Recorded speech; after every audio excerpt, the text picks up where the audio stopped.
it wouldn't matter.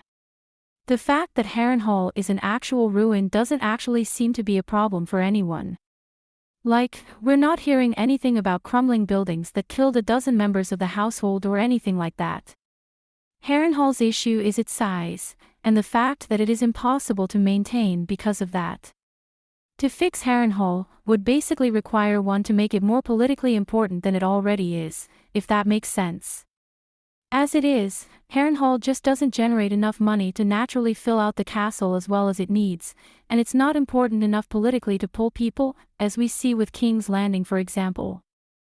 Welcome to my channel. Please don't forget to like and subscribe and also click on the notification bell to remain updated. Thus, to fix Harrenhal, the following should be done. Its lands needs to be expanded considerably, putting the Darrys, Mootons, Butterwells and others all under the direct rule of Harrenhal, making them comparable in status to the Hightowers. The Riverlands need to become their own separate kingdom.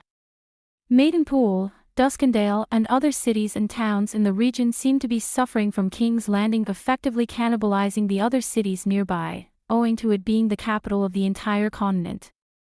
Splitting off the Riverlands would help to at least counteract this, somewhat, and maybe restore a bit of life to Maidenpool, which would thus feed into Harrenhal. Harrenhal needs to be the capital of the Riverlands. Once again, the goal here would be to increase Harrenhal's political importance, which will naturally draw more people to the castle.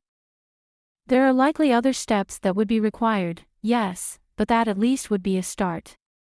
And even this wouldn't really fix the issue we are presented with in the main story.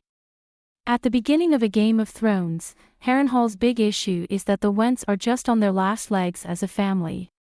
Lady Shella Went's children are all dead now, and she remains as the last of her line, and it feels implied that the Wents had been wrecked during Robert's rebellion, almost certainly fighting on the side of the Loyalists. We know Ser Oswell Went died at the Tower of Joy, and it feels like a safe bet that plenty more Wents were killed in the war, and their military power still hasn't quite recovered. So when the main story comes around, Shella is pretty much unable to lead a resistance of Harrenhal by nature of the state of her family. If the Wents were in a better place, or if some other family had already come to possess Harrenhal before the start of the series, it is entirely possible they could have given Tywin a much harder time in taking the castle and marching throughout the Riverlands. Thanks for watching. Please don't forget to like this video and drop comments. And most importantly, don't forget to subscribe and hit the notification bell so you don't miss anything.